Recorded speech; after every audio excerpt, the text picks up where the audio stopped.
Hello everyone and welcome back to the channel. It is so weird to be doing this.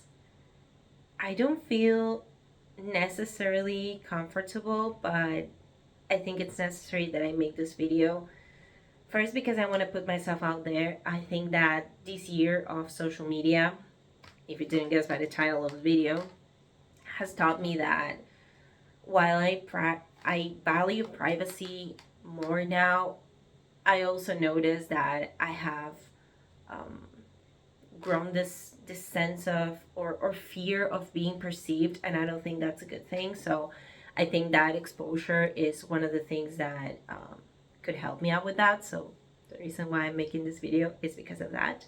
So if this is the first time you see a video of mine, my name is Florencia. I'm from Buenos Aires, Argentina. Of course, my first language is not English, so if I make any mistakes or my pronunciation is off sometimes, I'm sorry. There's nothing I can do. I'm trying. But anyways, I wanted to make a video to update you guys on how I'm doing and what I've learned this almost entire year of being off social media. I quit on May 2024, and I know that it's February 18th. Yeah, February 18th, the moment that I'm recording this, but I think I think I have already enough information to say that things are not going to change that much, hopefully, in what, February, March, 3 months. So here I am. In this video, I'm not going to go in depth with the things that everybody tells you that is great about being off social media. I know, like focusing more on yourself, discovering who you really are. Actually, that's the point that I want to dive into. But I think that this is something that I haven't really heard anyone talk about, which is the reason why I want to bring it up in the first place. I'm not going to talk a lot about losing friends because that's obviously it's going to happen. If anyone tells you you're not going to lose friends, they're lying. You are. The thing you're going to notice in the long run is that those people were not really your friends in the first place. Like if people are friends with you just through social media, they're not real friends. I'm sorry. Like that's a reality. Um, but I wanted to dive into this identity crisis that I've been having ever since.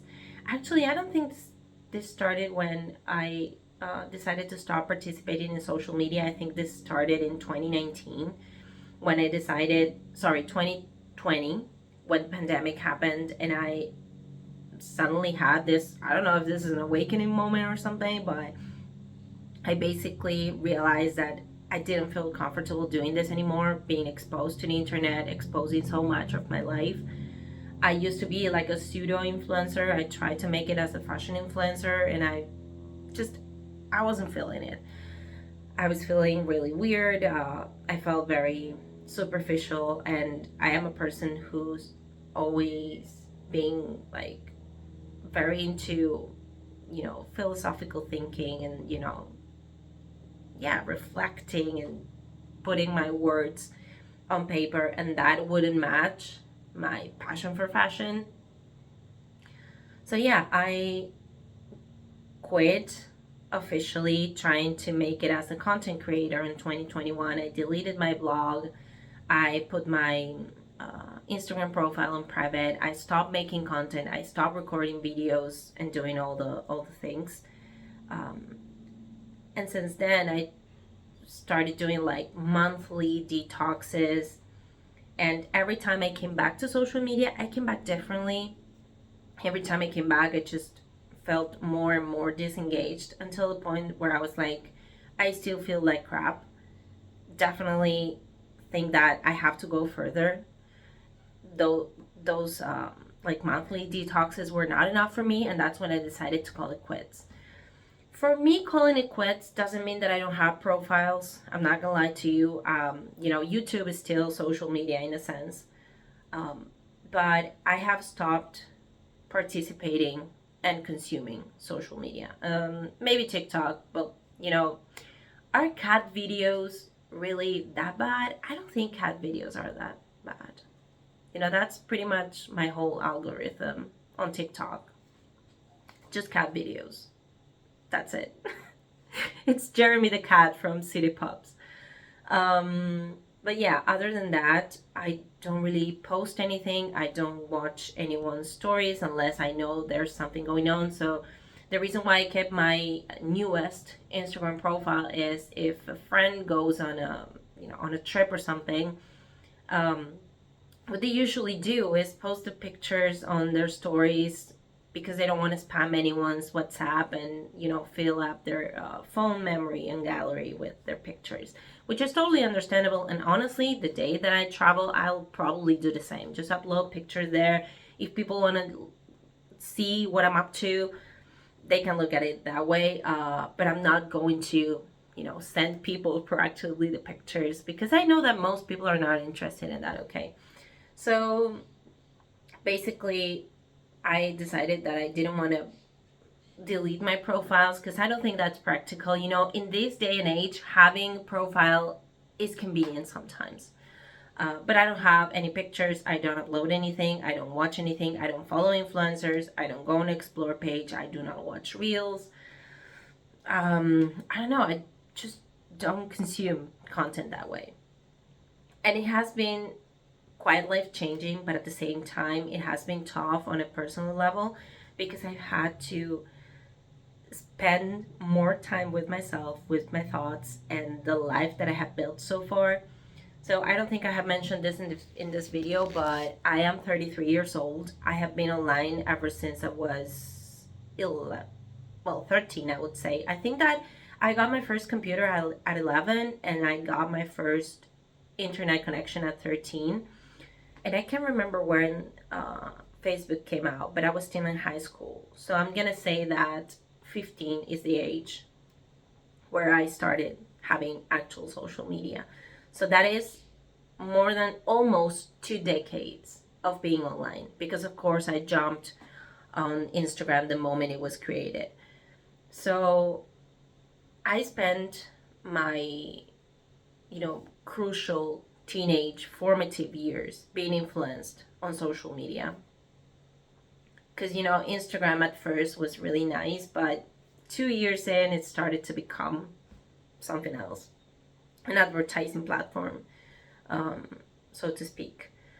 I saw the rise of bloggers, of influencers. I participated in that. I became easily influenced by everything to the point that now I'm starting to deconstruct all of that and trying to figure out what I really want. And it's really hard to realize what you actually want and what you have been conditioned to want. A lot of people will say, oh, I'm not easily influenced. You are. You don't think you are, but you are. You realize how influenced you are when you go off these platforms for longer than a month. So a month is enough to get over that dopamine hit, get over that need. And the first 15 days are a nightmare because you have this urge to check social media like an addict, because it is an addiction.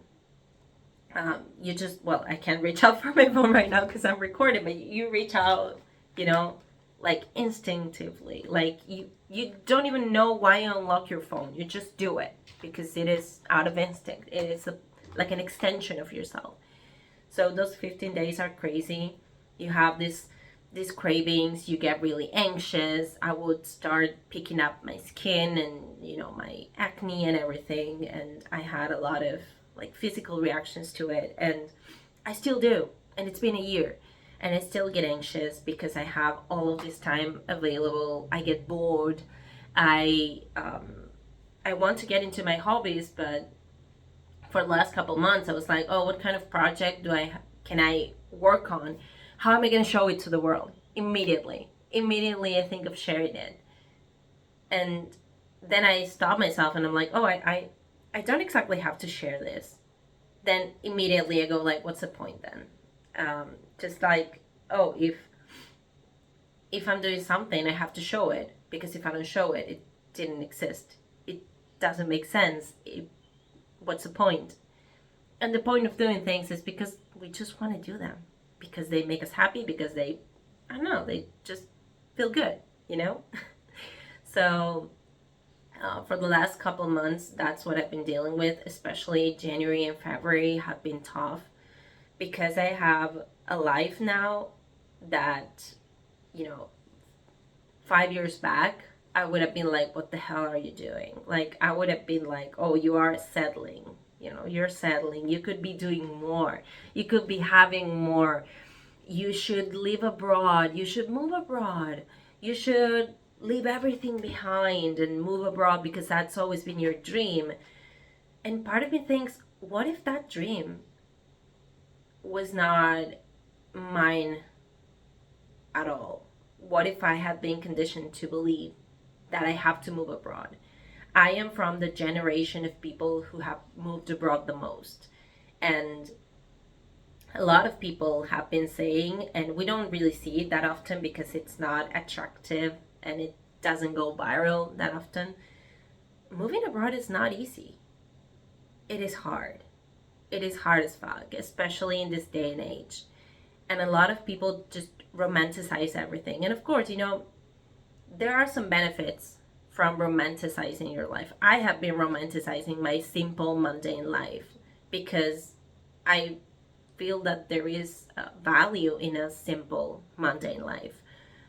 But the fact that we are showing this in a, well, romanticized way online makes it look like it's perfect, like there are no problems, like it is easy, and it's never easy. We see everything online as being easy, and things are not easy. You know, they require work, they require commitment, they require sacrifice most of the time. So lately I've been thinking, oh, what if I'm bored because I need adventure, and then I start thinking, why do I need adventure? I have been sold that a life that is not adventurous is not a life worth living. We have been sold experiences, even in this age of overconsumption, underconsumption, and like, oh, don't spend so much money on material things, spend money on experiences. And I feel like experiences have become the material thing, the new material things. Like, why do I have to have experiences all the time? Why can't I just stay at home staring at a wall? That doesn't sound fun at all, but sometimes I do. Sometimes I'm sitting like looking out the window like this. And I don't know, I look at the sky and I listen to the birds, and that feels good. And then I'm like, oh, I must be so boring and so bored to be doing this. And it's frankly just fine. You know, like I have been working a lot on appreciating the small things, of being grateful, of being happy with what I have, because I have not just enough, I have more than I can wish for. And back when I was really involved in social media, I hated everything and nothing was ever enough. I would have complained about the walls in my house, you know, all the things that I had to fix. And now I look at the walls and I'm like, yeah, I could fix them. Of course, you know, it takes a lot of money. But I'm also grateful because this house is mine. I'm not renting. This house is mine. And that, I don't know, before I was like, whatever, you know, but this is not this is not an aesthetic house. When you start realizing of those things, you first feel a little bit stupid, or actually very stupid. And then there are two parts of yourself fighting against each other. Like, oh, how can you be happy with walls like this? And another part of you is like, why shouldn't I be happy about these walls? You know, like, why shouldn't I? And I think that's what's happening to me these days. I feel sad for no reason, but I think that who feels sad is that person that feels like I should be doing more with my life. And of course, yeah, I could be doing more. I shouldn't, because I don't feel like it, because I feel fine, because, you know, deep down I know that I'm fine, I'm happy. I don't know, I'm happy. I'm content with what I have, but part of me still is resisting this because I have been conditioned to believe that I should be traveling many places, that I should move abroad and travel every month, and I should live the nomad life, and I should have, I don't know, a job that pays me in US dollars, you know. But I'm happy with what I have, you know. And a lot of people just don't get it. Um, it's not that people judge me that much these days, because since I don't put myself out there, since I'm not, you know, showing my life to absolutely everyone, I leave no room for judgment, which is amazing. You know, being judged all the time is not good either. Like, I don't think I could be one of those influencers that um, they genuinely do something good and someone finds a way of saying, oh, but I don't know, you're making dinner and someone says, oh, but there are children in Africa that are hungry. How dare you show your dinner? So that is something that I wanted to escape from, because I don't think it's healthy at all. And I did. And yeah, I think I'm all over the place, but you know, this is what happens when you get off social media. And something that a lot of people don't really talk about. I mean, yeah, of course, they just say on a surface level that, oh, you're gonna find yourself, but you have to work on it. You cannot expect to be sitting at home and suddenly feeling, oh yeah, I like black pants. No, you have to think about it. You have to journal. You have to sit with yourself and your thoughts and be like, okay, what do I really want to do? And try to think, at least this is what I try to do, like think for the third time. So let's say, I'm trying to think of an example. Let's think. Um, I'm trying to think. Okay, so my biggest one right now is shopping. I used to have a shopping addiction and I'm trying to recover from it from a low buy, and honestly, it's not going so well. I have bought things that I didn't need. But for example, I have a weakness for leggings, for sportwear leggings. I work out 5 days a week and I think that I need more leggings. And honestly, if I showed you, I have over 20 pairs of leggings. I don't need that much. And honestly, I have 20 and I work out 5 days a week. I don't even need to do laundry that often, even. But I'm like, oh, I need a new one. And I'm like, okay, that's the first thought that comes to mind. Second thought, do I actually need that? Who told me that I should? Oh, yeah, fitness influencers that I used to look at in Instagram, on TikTok. Um, but I deserve to look cute and have cute clothing and something new every once in a while. Third thought, I do deserve it, but I deserve financial freedom as well. I deserve to not be conditioned to consume all the time. I deserve to save up for projects that are more important to me, like traveling, for example. I like traveling and I want to get to a place where I can travel every 2 years or even every year if I can afford it. So um, I'm doing a disservice to myself if I shop like crazy just to fill a void that can be filled with something else. And that we can even go further and question, does that void even exist? If I keep giving it power, of course it's going to exist. But if I stop thinking about it and try not to think about it, or try not to address it when I feel that void, what if it suddenly one day disappears because it's honestly, it's not that important anymore? I can think of all the things that I bought, clothes especially. I look at them and I'm like, oh yeah, that's cute. But there are no pieces where I think, oh, this changed my life. Like maybe one or two pieces in my entire wardrobe. And I tell you, I have like a 400-piece wardrobe at the moment. So one or two in 400, it's crazy. So I think that this is something that happens to me absolutely every day. Something that I think about every single day, which is okay. Um, let's think about it 3 times. First thought that comes to mind is absolutely something reactive, something that happens automatically.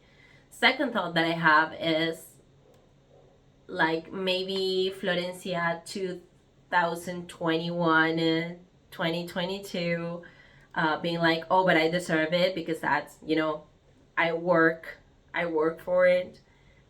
And then the third time that I think about it is Florencia of social media. And that is the Florencia that I'm trying to listen to. So, yeah, that's what I wanted to say for this first year.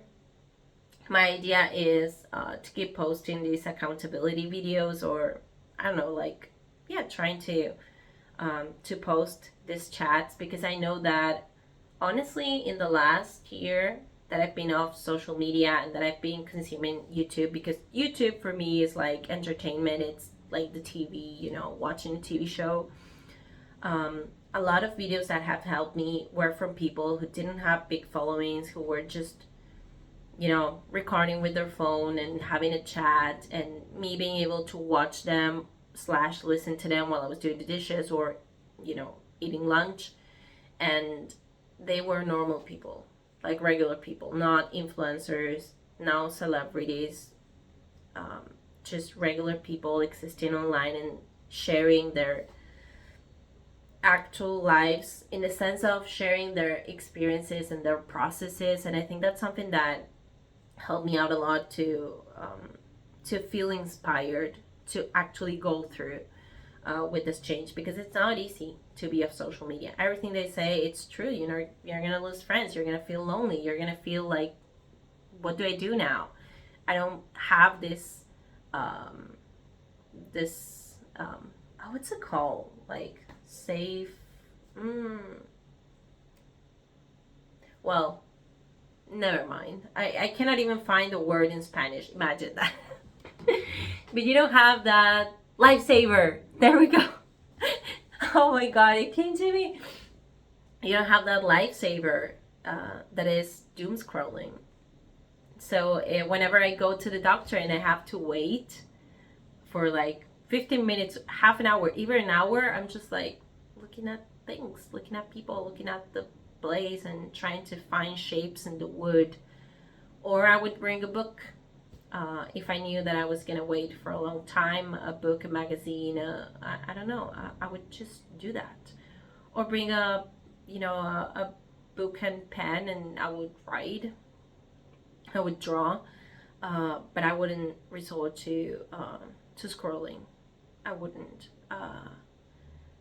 So yeah, I'm gonna leave it at that. This is already long enough, so I'll see you maybe in the next year with new updates.